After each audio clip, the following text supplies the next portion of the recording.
Video में आज हम सीखेंगे कि पावर पॉइंट प्रेजेंटेशंस में हम दूसरी प्रेजेंटेशंस की स्लाइड्स को कैसे रीयूज कर सकते हैं। जैसे कि अगर हम कोई प्रेजेंटेशन बना रहे हों तो अक्सर औकात हमें ज़रूरत पेश आती है कुछ ऐसी स्लाइड्स की जो किसी और प्रेजेंटेशन का हिस्सा है।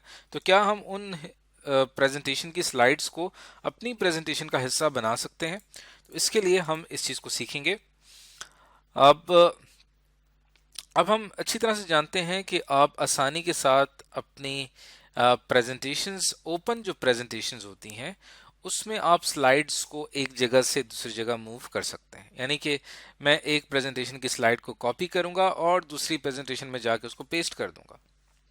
और दूसरा काम ये किया जा सकता है कि रीयूज स्लाइड टूल की मदद से हम अपनी प्रेजेंटेशन में दूसरी स्लाइड्स इंपोर्ट कर सकते हैं। इसको भी हम सीखेंगे।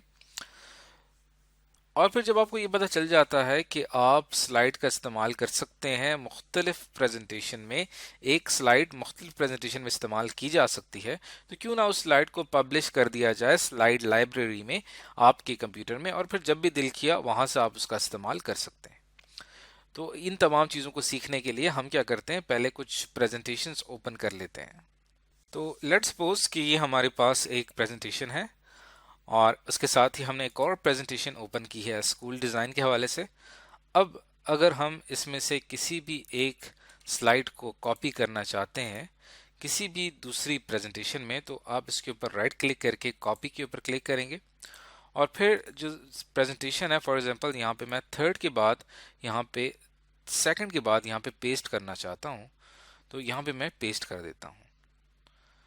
तो अब यहाँ पे वो जो प्रेजेंटेशन जो मैंने वहां से कॉपी की थी, ये देखें ये मैंने कॉपी की थी, उसने डेस्टिनेशन थीम को चूज किया है। जो हमारी जहां पे आपने पेस्ट किया है उसकी जो थीम है ये उसके मुताबिक अपने आप को सेट कर लेगा। लेकिन अगर फॉर एग्जांपल ये एक स्लाइड है, इसको मैं यहाँ से कॉपी करता हूँ और कॉपी करके हम इसको यहाँ पे पेस्ट करते हैं। अब पेस्ट के हमारे पास डिफरेंट ऑप्शंस हैं। एक है सोर्स फॉर्मेटिंग को रखा जाए, दूसरा ये एज ए पिक्चर पेस्ट कर दिया जाए, यानी वो स्लाइड में एज ए पिक्चर पेस्ट होगी। और फिर यहाँ पे डेस्टिनेशन थीम, अगर मैं यहाँ पे कीप सोर्स फॉर्मेटिंग करता हूँ तो जो स्लाइड की सोर्स फॉर्मेटिंग थी वो बरकरार रही है और वो यहाँ पे आके कॉपी हो गई है।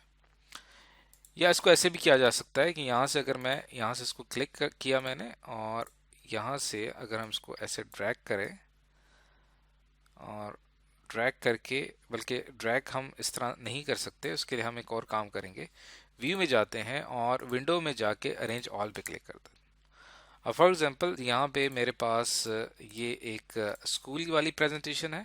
यहाँ से मैंने एक स्लाइड सेलेक्ट किया, इसको यहाँ से यहाँ पे आके कॉपी ड्रैग करके यहाँ पे पेस्ट कर दिया। अब देखें वो स्लाइड वहाँ पे थी, वो यहाँ पे आके ऑटोमेटिकली आके पेस्ट हो गई। यहाँ से आप पेस्ट ऑप्शन कंट्रोल कर सकते हैं। सोर्स फॉर्मेटिंग बरकरार रखना चाहते हैं तो उस पर क्लिक करेंगे, नहीं तो डेस्टिनेशन थीम की जो सोर्स जो फॉर्मेटिंग होगी वो उसको वहाँ पे फॉलो कर लेगा। तो इस तरह से स्लाइड को एक जगह से दूसरी जगह मूव किया जा सकता है।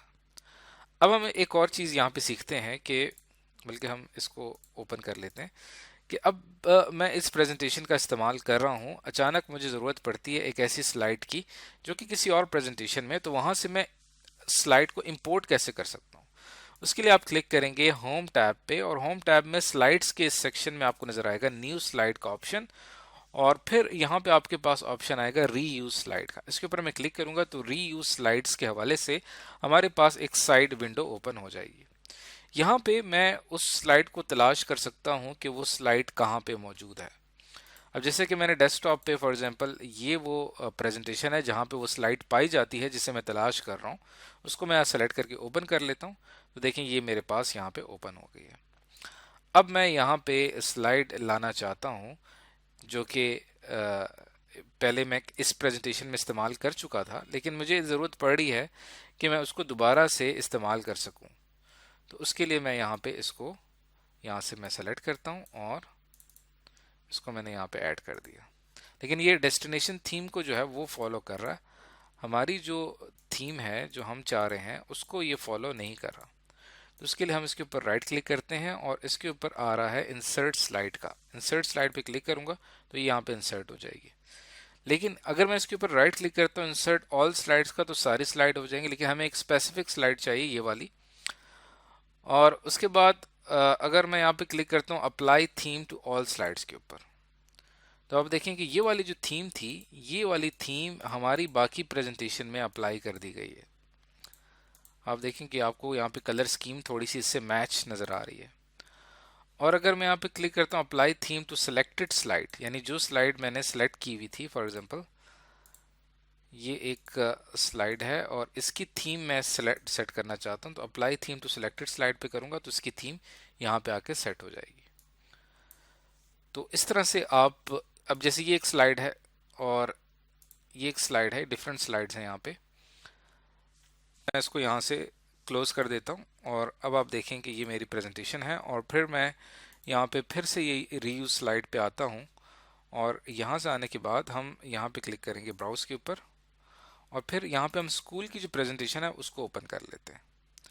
अभी जो स्कूल डिज़ाइन है इसको मैं यहाँ पे इंसर्ट कर देता हूँ। इसको मैंने इंसर्ट किया तो देखिए यहाँ पे आके इंसर्ट हो गया।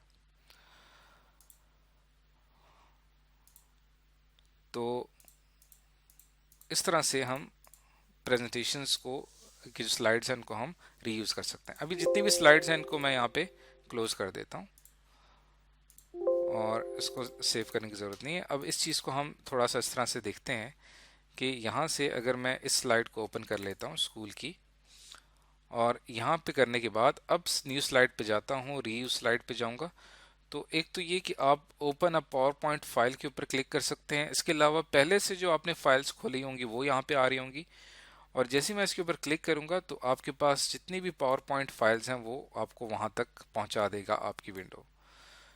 तो अब जैसे कि यहाँ पे मैंने इसको सेलेक्ट किया, ओपन किया, तो ये वो स्लाइड्स यहाँ पे आ चुकी हैं। अब फिफ्थ स्लाइड के बाद मैं यहाँ पे ये नेक्स्ट स्लाइड इंसर्ट करना चाह रहा हूँ, इसके ऊपर मैं क्लिक करूंगा तो ये यहाँ पे इंसर्ट हो जाएगी। इसी तरह इस पर क्लिक करूंगा तो ये यहाँ पे इंसर्ट हो जाएगी। तो इस तरह से आप, यहाँ पे एक ऑप्शन आपको नज़र आ रहा है कीप सोर्स फॉर्मेटिंग, अगर मैं इसके ऊपर क्लिक करता हूँ तो अब अगर मैं कोई स्लाइड इंसर्ट करूंगा तो वो अपनी फॉर्मेटिंग को बरकरार रखेगा। अगर मैं इसको डीसेलेक्ट करता हूं तो फिर जो स्लाइड एंटर होगी वो उसी फॉर्मेट के मुताबिक यहाँ पे आती चली जाएगी। तो इस तरह से आप स्लाइड्स का दोबारा से इस्तेमाल कर सकते हैं। अब इसके अंदर एक लास्ट पॉइंट जो हमने बात की थी कि अगर आपको एक स्लाइड्स का इस्तेमाल बार बार है, उसको हम स्लाइड लाइब्रेरी में ही शामिल कर देना चाहते हैं। तो उसके लिए हम क्या करेंगे, तो स्लाइड्स को लाइब्रेरी में, स्लाइड लाइब्रेरी में शामिल करने के लिए आप क्लिक करेंगे फाइल के ऊपर और यहाँ पे आपको ऑप्शन नज़र आएगा इन्फो का। इन्फो के साथ ही आपको यहाँ पे ऑप्शन नज़र आ रहा है शेयर का। जैसे ही मैं यहाँ शेयर के ऊपर क्लिक करता हूँ तो आप अपनी इन तमाम स्लाइड्स को एक ऑनलाइन क्लाउड के ऊपर सेव कर सकते हैं। अब ये आपके जो भी आपने ऑनलाइन क्लाउड कनेक्ट किया होगा माइक्रोसॉफ्ट का वन ड्राइव के नाम से, तो वहाँ पे जाके ये स्लाइड जो है वो सेव हो जाएगी। इसी तरह फॉर एग्जांपल जैसे ये एक स्लाइड है, इसका आपको बार बार इस्तेमाल है, तो इसके ऊपर मैंने क्लिक किया, सेव टू क्लाउड के ऊपर क्लिक करूंगा तो आपके क्लाउड अकाउंट में जाके सेव हो जाएगी। तो वहाँ पे क्लाउड में जाके आपकी एक स्लाइड लाइब्रेरी बनती चली जाएगी। तो जब कभी भी आपने उन स्लाइड्स को शामिल करना हो अपनी प्रेजेंटेशन में तो आप फौरी तौर पे वहाँ से अपनी इस क्लाउड में जाके वहाँ से आप इनको आसानी के साथ इंसर्ट कर सकेंगे अपनी प्रेजेंटेशन में। तो इस तरह से हम अपनी एक स्लाइड लाइब्रेरी मेंटेन कर सकते हैं ऑनलाइन क्लाउड में। तो आज की इस वीडियो के अंदर हमने सीखा कि माइक्रोसॉफ्ट पावर पॉइंट में हम स्लाइड्स को रीयूज कैसे कर सकते हैं।